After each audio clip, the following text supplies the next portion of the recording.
लौकी के पौधे को आप अपने घर में गमले में बहुत ही आसानी से ग्रो कर सकते हैं और एक छोटे से ही लौकी के प्लांट से ढेरों ऑर्गेनिक लौकी पा सकते हैं। अगर आपके लौकी के पौधे में फूल नहीं आ रहा है या फूल तो आ रहा है लेकिन उसमें लौकियां नहीं बन रही या फिर लौकियां छोटी छोटी ही गिर जाती हैं, तो हम इस प्लांट को कौन सी खाद दें जिससे ढेरों फूल आए और वो फूल फल में यानी कि लौकी में कन्वर्ट भी हों और छोटी लौकी ही गिरे नहीं। और इस खाद के इस्तेमाल से आपके लौकी के प्लांट पर ढेरों लौकी लगेंगी। वो ऑर्गेनिक खाद कौन सी है और हमने उसे किस तरीके से अपने प्लांट पर इस्तेमाल करना है, तो आज की हमारी वीडियो इसी के बारे में होने वाली है। नमस्कार दोस्तों, मैं वंदना, मेरे चैनल पर आप सबका स्वागत है। मेरी ये लौकी की बेल बिल्कुल छोटी सी है और इस बेल के ऊपर मैंने उसी खाद का इस्तेमाल किया है जो मैं आज आपको बताने वाली हूँ। तो देखिए इसके ऊपर कितनी ज़्यादा लौकियाँ लगी हैं, कुछ बड़ी और कुछ छोटी। और ये हरी मिर्च का प्लांट भी उसी गमले में है जिसमें ये लौकी वाली बेल लगी है। तो देखिए इसके ऊपर भी कितनी ज़्यादा मिर्चें लगी हैं। इस गमले में लगे दोनों प्लांट की ग्रोथ काफ़ी अच्छी है, चाहे वो लौकी वाली बेल हो या फिर हरी मिर्च हो, सभी के ऊपर खूब फ्लावरिंग और फ्रूटिंग हो रही है। कुछ दिन पहले ये बेल बिल्कुल सूखना शुरू हो गई थी, लेकिन जैसे ही इस खाद का इस्तेमाल करना मैंने शुरू किया तो देखिए इस बेल के ऊपर फिर से नई नई हरी पत्तियां निकल आई और अच्छी फ्लावरिंग होने लगी। और देखिए इसके ऊपर लौकियां भी काफ़ी अच्छी अब लगने लगी हैं। और यहाँ पर देखिए इस बेल के ऊपर काफ़ी सारे सूखे पीले पत्ते भी आपको नज़र आ रहे होंगे। ये इस खाद का इस्तेमाल करने से पहले के हैं। और अब इस बेल पर नई ग्रोथ देखिए आप, हरे नए पत्तों के साथ साथ काफ़ी सारी छोटी छोटी सी लौकियाँ भी निकल आई हैं। कुछ लौकी अभी छोटी हैं और कुछ का साइज देखिए काफ़ी बड़ा होना शुरू हो गया है। लौकी की बेल को आप एक छोटे से गमले में भी ग्रो कर सकते हैं, काफ़ी अच्छी ग्रो हो जाती है, चाहे वो लौकी हो या फिर करेला हो। बस उनकी सही तरीके से आपको केयर करनी होती है और समय समय पर उसमें अच्छी ऑर्गेनिक फर्टिलाइजर देनी होती है। अभी देखिए अक्टूबर का महीना चल रहा है, तो अभी ये लौकी की बेल हमें पूरी सर्दियाँ अच्छी तरह से फल देती रहे, तो उसके लिए लौकी के पौधे को एक अच्छी खाद देना बहुत ज़रूरी होता है। अगर आपके लौकी की बेल में कोई फंगस वगैरह की प्रॉब्लम हो गई है तो इसके ऊपर आप पानी में नीम ऑयल मिक्स करके उसका स्प्रे भी कर सकते हैं। इन ऑर्गेनिक खादों का ही लौकी की बेल पर इस्तेमाल करके आप ढेरों लौकी पा सकते हैं।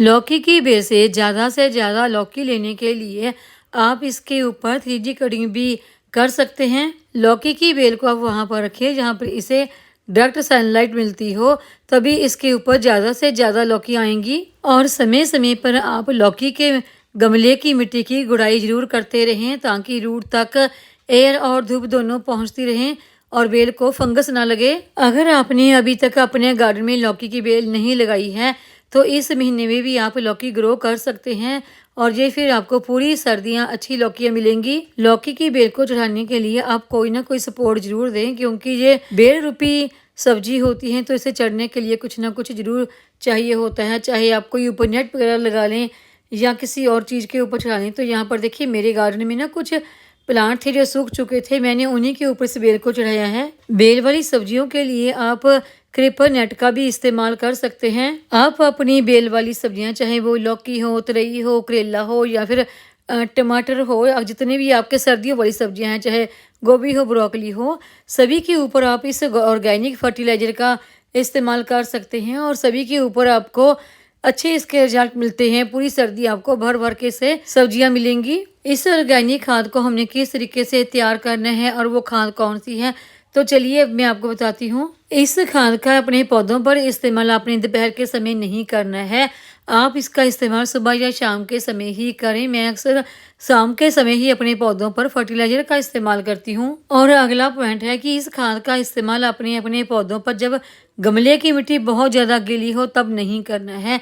एक दिन पहले प्लांट में वाटरिंग करना छोड़ दें, फिर आप इस खाद का अगले दिन इस्तेमाल करते हैं तो उसके ज़्यादा बेटर रिजल्ट आपको मिलते हैं। यानी कि जब गमले की मिट्टी पूरी तरह से ड्राई हो तभी इस खाद का अपने पौधों पर इस्तेमाल करें। एक बार इस खाद को पौधों पर इस्तेमाल कर लेने के बाद दोबारा इस्तेमाल आप 20 से 25 दिन के बाद कर सकते हैं। जिस खाद का आज हमने अपनी लौकी की बेल पर इस्तेमाल करना है वो है ये सरसों की खली। ये सरसों की खली एक तो पाउडर फॉर्म में आती है और दूसरा इस तरह केक फॉर्म में भी आती है। यहाँ इस खाद के हमारे पौधों पर बहुत ज़्यादा फायदे होते हैं, तो वहीं अगर इस खाद का सही इस्तेमाल हम अपने पौधों पर नहीं करते हैं तो इसके उल्टा बहुत सारे नुकसान भी हो सकते हैं। इस खाद का पौधों पर इस्तेमाल करते समय इसकी मात्रा का खास ध्यान रखें। अब इस खाद को हमने लेना कितना है, देखिए अगर आपके पास बहुत ज़्यादा प्लांट हैं तो ज़्यादा मात्रा में खाद ले सकते हैं, नहीं तो आप 50 ग्राम भी ले लेते हैं, उसको इस्तेमाल करते हैं तो वो भी काफ़ी ज़्यादा खाद बन जाती है। तो यहाँ पर मैंने सरसों की खली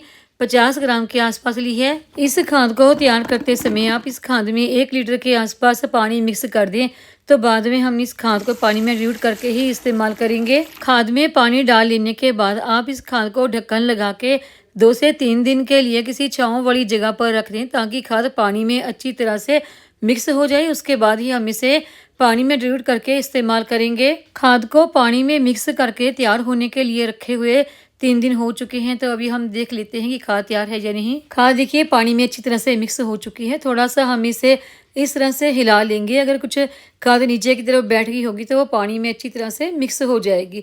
तो इसी तरह से खाद इस्तेमाल नहीं करेंगे, इसे हम पानी में डाइल्यूट करके ही इस्तेमाल करेंगे। जब आप खाद बनने के लिए रख देते हैं तो उसे किसी लकड़ी की हेल्प से रोज इस तरह हिलाते जरूर रहें। खाद को अभी हम कर लेंगे पानी में मिक्स। तो देखिए कितनी खाद पानी में मिक्स करनी है, जितनी आपने ये खाद लेनी है उससे 10 गुना पानी ले लें, तो उसमें आप इसे अच्छी तरह से मिक्स कर दें। जितने भी पोषक तत्वों की हमारे पौधों को ज़रूरत होती है वो सारे पोषक तत्व इसी खाद में पाए जाते हैं, चाहे वो नाइट्रोजन हो, पोटाशियम हो, फास्फोरस न्यूट्रिएंट या फिर माइक्रो न्यूट्रिएंट हो। सभी पौधों को पोषक तत्व इस खाद से मिल जाते हैं और इस खाद के इस्तेमाल से हमारे पौधों की जहाँ पर ग्रोथ काफ़ी अच्छी होती है, तो वहीं पर इसमें फ्लावरिंग और फ्रूटिंग भी काफ़ी अच्छी हमारे पौधों पर देखने को मिलती है। इस खाद का इस्तेमाल आप अपने हर तरह के सब्जी वाले पौधों पर कर सकते हैं। लौकी हो, तरई हो, करेला हो, भिंडी तो इस मौसम में देखिए अभी है मेरे गार्डन में।